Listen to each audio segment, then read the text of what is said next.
cocaine, and they just simply left it on the airbase. There were several other people that have had clearances on a regular basis flying into other military bases with dope, narcotics, marijuana, cocaine, and heroin.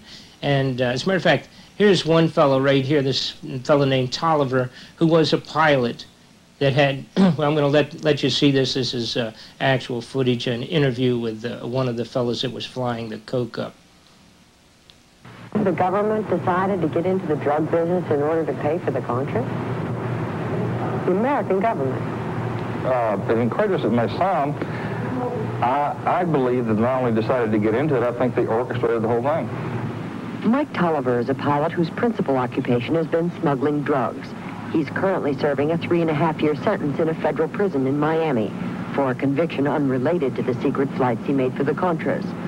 He says he was approached in 1985 by longtime CIA operatives to run what they called supplies. We could bring back their cargo without ever having to worry about interception, arrest, anything like this, that everything was taken care of.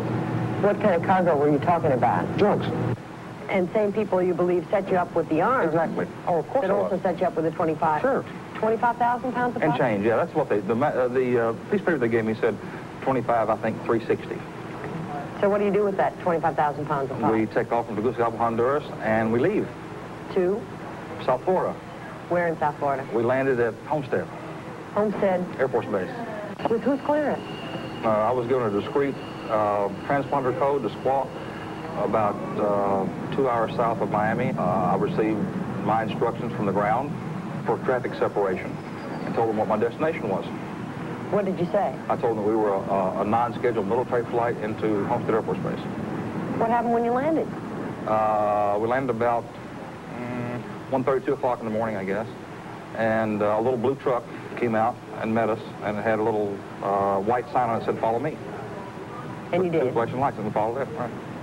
To where? Some area of the field. I have no idea. I've never been there before or since. Were you surprised you were going to land all this pot at it? Well, I was a little taken aback, to be honest with you. I was somewhat concerned about it. I figured it was a setup. They were going to, you know, or it was a DEA bust or a sting or something like that. And instead, nothing happens to you? No, the little guy in the truck puts us in the pickup truck and takes us out, and I get in a taxi cab. Did you get paid for the flight? $75,000. Tolliver identifies this as the plane he flew. The plane traces to a company that was hired by the government to fly humanitarian supplies to the Contras. Now, additionally, there was a world's champion speedboat racer that was drawn into this same circle of drug deliveries. His name was Jorge Morales. I want you to watch this brief interview with him also. This is relative to his ongoing cooperation with Contras, the national security operatives, and the CIA operatives, and cocaine. Why would the CIA allow drug planes to come into the United States loaded with coke for the U.S.? Money. George Morales is a world champion boat racer. He is also a world-renowned cocaine trafficker whose empire extended from Colombia to Miami. Morales was indicted for running cocaine in 1984. He says the CIA used his indictment to pressure him into providing planes, pilots, and $3 million in cash to the Contras. He, too, is in federal prison awaiting sentencing on the 84 charge. So you're saying drug planes were allowed into the States as long as somebody was kicking some money into the Contra coffer? Definitely. Is this like just a one-time occurrence? No. Somebody snuck in? No. Frequent? Yes. Routine? Yes. Believe it or not, the entire business is compartmentalized. I'm like a teamster. You know, I'm in transportation. You got people that are in loading. You got people that are in offloading. You got people that are in distribution. People that are in sales. You know, it's like an IBM situation. Gary Betzner was one of George Morales' top pilots. He, too, was in federal prison in Miami on an unrelated drug conviction. His sentence is 15 years.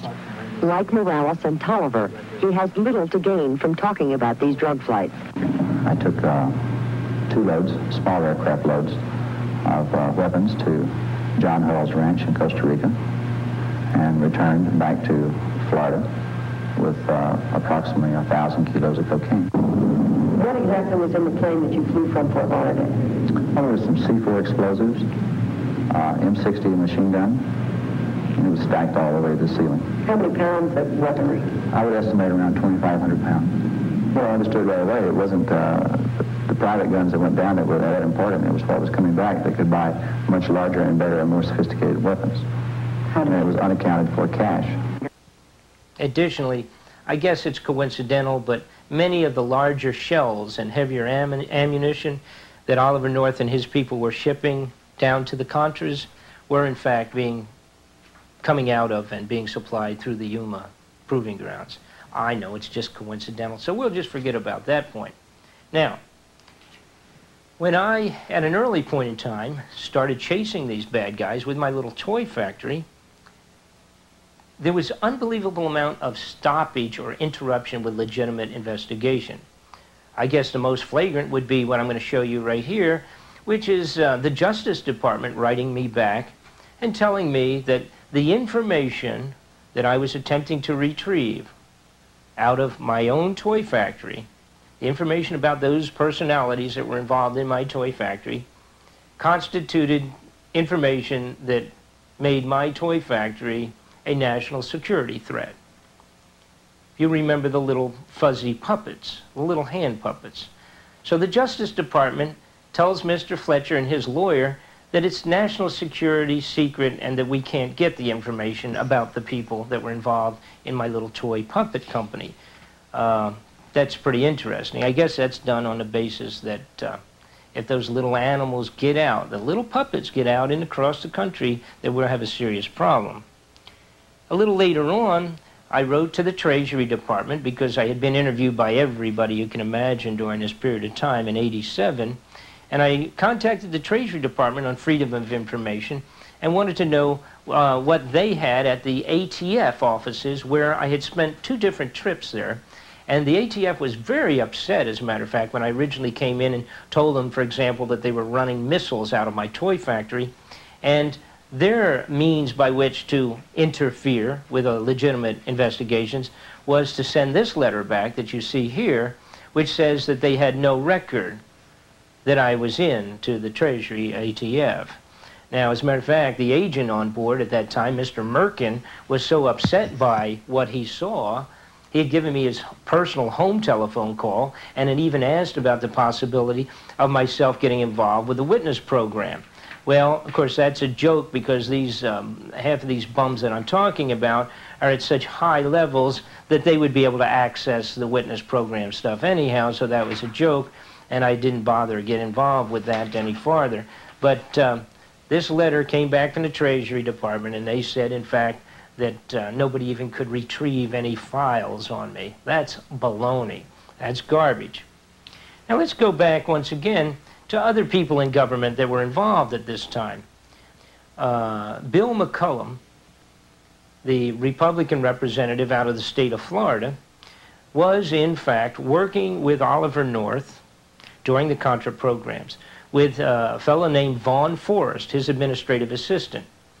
Vaughn Forrest was, in fact, recruiting inside the congressional offices of Bill McCullum, recruiting mercenaries to function with Oliver North.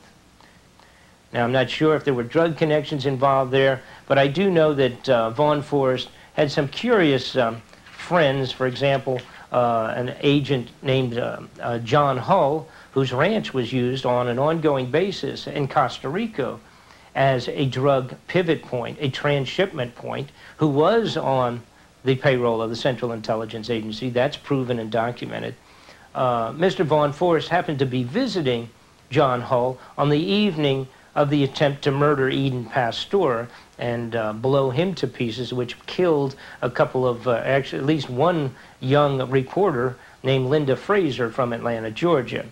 That bombing, the attempt to kill Eden Pasteur for the CIA, was done and at a period of time when the CIA